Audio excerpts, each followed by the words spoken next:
안녕하세요. 이번 동영상에서는 자바스크립트로 프로그램을 작성할 때 알아두어야 할 기본적인 문법에 대해서 알아보도록 하겠습니다. 여기서 살펴볼 변수나 자료형, 연산자, 그리고 여러가지 제어문들은 자바스크립트뿐만 아니라 프로그래밍 언어를 공부할 때 배우게 되는 기본적인 문법들입니다. 먼저 프로그래밍에서 변수라는 개념에 대해서 알아보겠습니다. 변수라는 것은 값이 여러 번 바뀔 수 있는 데이터를 가리킵니다. 가장 간단한 나이 계산 프로그램을 생각을 해볼게요. 한국식 나이를 계산할 때는 올해 연도에서 태어난 연도를 빼고 플러스 1을 하면 나이가 나오죠. 2021년도에 나이를 계산하겠다면 올해 연도에 2021년을 넣으면 될 테고요. 2022년에 나이를 계산한다면 그 연도값에 그 2022년을 넣으면 되겠죠. 그리고 태어난 연도도 1995년생의 나이를 계산한다면 1995를 넣겠고 2000년생의 나이를 계산한다면 2000년을 넣을 것입니다. 즉 나이를 계산할 때는 기준이 되는 연도와 태어난 연도가 항상 달라질 것입니다. 이렇게 달라지는 값을 저장해 두는 것을 변수라고 합니다. 이 값이 달라지기 때문에 결과값으로 나오는 나이도 달라지겠죠. 역시 나이도 변수에다가 저장을 해야 됩니다. 대신 항상 마지막에 더하는 1이라는 값은 바뀌지가 않아요. 이것은 상수라고 합니다. 그래서 프로그램을 작성하다 보면 변하는 값이 있고 변하지 않는 값이 있어요. 그래서 변수와 상수가 항상 존재하게 되죠. 이 변수라는 것은 식 안에도 보면 여러 개의 변수가 있잖아요. 이 구별하기 위해서 각각 서로 다른 이름을 지정을 해줘서 구별하게 되는데 변수 이름을 지을 때 규칙이 있습니다. 지난 동영상에서 식별자의 이름을 붙이는 규칙에 대해서 말씀을 드렸었는데 똑같은 규칙을 적용받게 됩니다. 이때 변수 이름은 되도록 그 이름만 보고도 이게 무엇을 의미하는 것일까 알 수 있게 짓는 것이 좋습니다. 예를 들어서 나이라면 age, 올해 연도라면 current year, 태어난 연도라면 birth year 이런 식으로 지어주는 것이 나중에 변수 이름만 보고도 이게 뭐였더라 하고 떠올릴 수 있게 지어주는 것이 좋습니다. 변수를 사용을 하려면 우선 변수를 선언을 해주고 그 후에 값을 할당하게 되는데요. 변수를 선언을 할 때는 var이라는 키워드 뒤에 변수 이름을 작성을 해주면 됩니다. 이것은 이제 ES5에서 사용하는 것이고요. ES6에 와서는 let let이라는 키워드를 사용하게 됩니다. 왜 var 대신에 let라는 키워드를 사용하는지는 뒤에 가서 설명을 드리도록 할게요. 변수에 익숙해질 때까지 var을 사용을 해서 변수를 선언하도록 하겠습니다. var 뒤에다가 변수 이름을 쓰면 그게 변수 선언이 됩니다. 그래서 var current year 그러면 current year라는 변수를 선언한 것이에요. 이렇게 선언을 했으면 그 뒤에다가 equal을 붙이고 값을 할당할 수가 있습니다. var birth year 그래서 태어난 연도를 선언을 하고 그리고 birth year는 1995 그러면 birth year라는 변수 선언한 후에 값을 할당한 것이고요. 또는 한꺼번에 선언하면서 값을 할당할 수도 있습니다. var current year는 2021 그러면 current year라는 변수를 선언하면서 동시에 2021이라는 값을 할당할 수도 있습니다. 여기서 자바스크립트 변수를 한번 선언하고 값을 할당을 해서 그 안에 들어가 있는 것을 한번 확인을 해 볼게요. 제가 만약에 내가 나이 계산하는 프로그램을 간단하게 작성을 한번 해볼게요. var 해서 current year를 2021 이렇게 작성을 하면 current year라는 변수에 2021이라는 값이 들어갑니다. 값이 들어갔는지 한번 확인해 보겠습니다. current year 하고 엔터를 치면 이 변수 안에 값이 2021이 들어갔다라고 나타납니다. 그러면 태어난 해가 birth year라는 곳에다가 넣고 싶어요.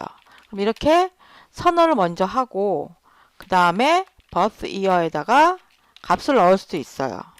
만약에 1995년생이다 그러면 birth year에다가 이렇게 값을 넣을 수가 있습니다. 나이를 계산하고 싶다. 나이를 어떻게 계산하느냐? age, 그러니까 variable 변수 age 값을 선언을 해놓고 age 값은 어떻게 계산하느냐? current year에서 태어난 해를 빼고 값을 빼고 그다음에 플러스 1 이렇게 해주면 나이 값이 나오는 거죠. 그래서 그 age 값은 27이다.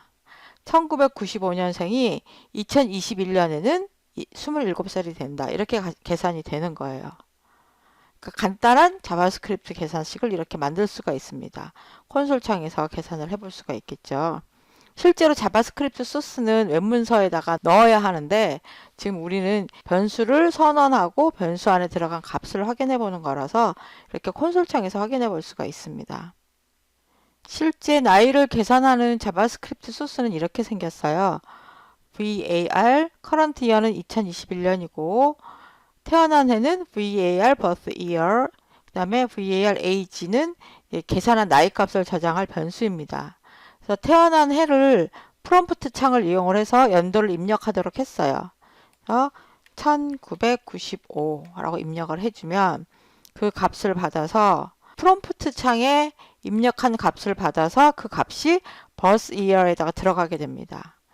그럼 current year 값에서 birth year에 들어간 값을 빼고 플러스 1을 한 것이 age 값에 저장을 되는 것이죠.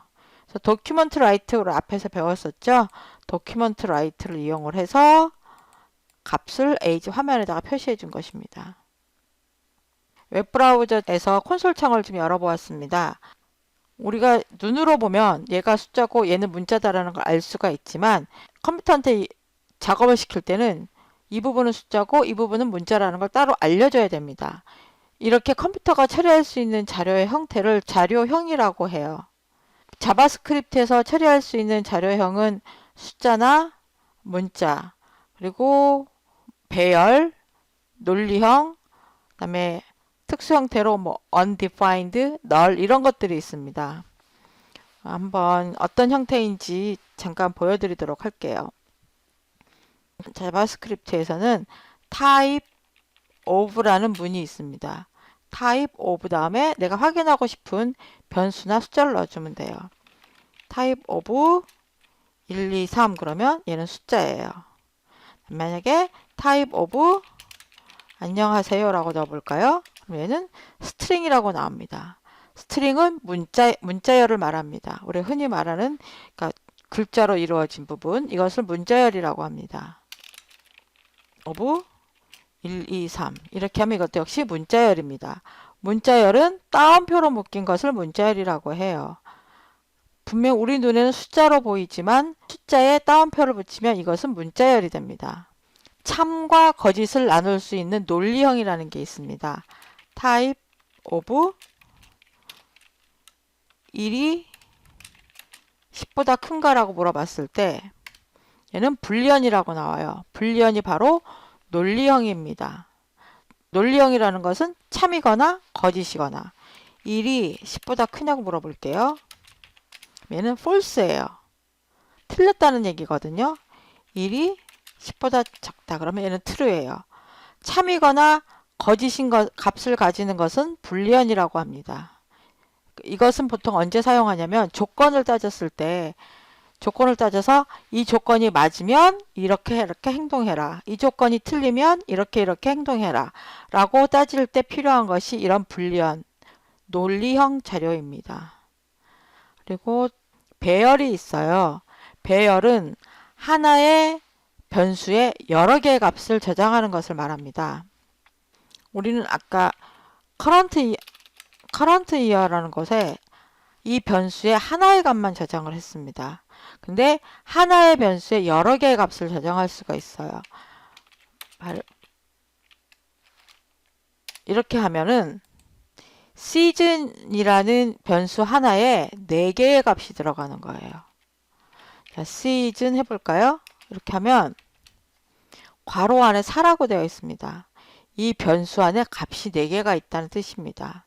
여기 삼각형을 클릭을 하면 4개의 값이 0, 1, 2, 3 해서 4개의 방 안에 각각 값이 이렇게 들어가 있습니다.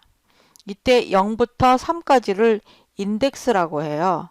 0번 방에는 봄이 있고 1번 방에 여름이 있고 2번 방에 가을, 3번 방에 겨울이 있어요.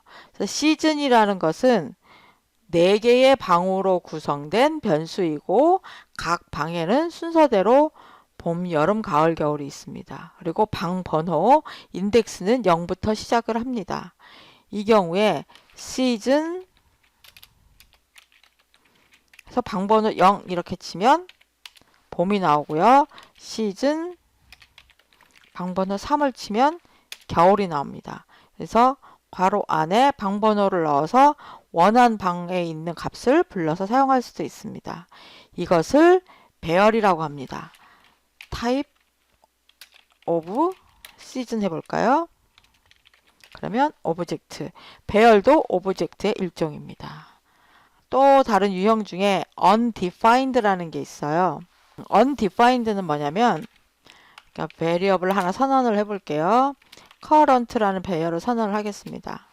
이렇게 변수를 선언을 하고 값을 할당하지 않으면 undefined라고 표시가 됩니다.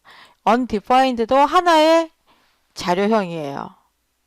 undefined라는 것은 어떤 변수가 있었을 때 거기에 자료형이 지정되지 않은 상태를 undefined라고 합니다. 그리고 null이라는 게 있는데요. null은 그 값이 유효하지 않은 상태를 나타내요. 보통 언제 사용되냐면 confirm처럼 어떠한 것을 하겠습니까? 라고 그 사용자에게 의사를 물어볼 때 확인과 취소 버튼 중에서 선택할 수 있잖아요. 그때 취소 버튼을 눌렀을 때 그 값이 null이 됩니다. 또는 뭐 프롬프트 창에서 사용자에게 입력을 하라고 텍스트 필드를 표시를 했는데 값을 입력하지 않고 취소 버튼을 눌렀을 때 그때 반환되는 값이 null입니다. 한번 사용자에게 이름을 입력하라고 하는 프롬프트 창을 표시를 하고 사용자가 취소 버튼을 누르면 값이 어떤 값이 돌아오는지 한번 보도록 할게요. variable username이라는 변수에다가 프롬프트 값을 되돌리도록 해볼게요. type yourname이라고 하고 이렇게 하면 프롬프트 창이 나타나겠죠. 근데 여기다가 이름을 입력을 해야 되는데 사용자가 이름을 입력하지 않고 취소 버튼을 눌러버렸어요. 그랬을 경우에 이 username이라는 변수에 어떤 값이 들어가 있을까요? 엔터를 쳐보면 이 값이 null이 됩니다. 그러니까 프롬프트 창이 그 원래 목적대로 사용되지 않고 취소를 눌러버리면 유효하지 않은 값이 돌아옵니다. 유저네임에 그때 저장되는 값이 null이에요. 그러니까 undefined는 값이 할당이 돼야 되는데 할당되지 않은 상태. 그게 undefined고 null은 유효하지 않은 값이 온 상태예요. 콘솔 창에서 undefined라고 나오는 것은 콘솔 창은 한 줄 한 줄마다 처리가 돼서 결과값이 표시가 돼야 되거든요. 근데 이 한 줄이 처리돼서 결과값이 나오지 않잖아요. 그 처리돼야 될 결과값이 없는 상태. 그래서 여기도 undefined라고 표시가 됩니다. 지정돼야 될 값이 지정되지 않은 상태에는 undefined가 되고 null은 유효하지 않은 값이 지정된 것을 null이라고 합니다. 이 두 가지는 그런 식으로 구별하시면 돼요. 동영상의 길이가 너무 길어져서 연산자는 다음 동영상에서 설명드리도록 하겠습니다. 감사합니다.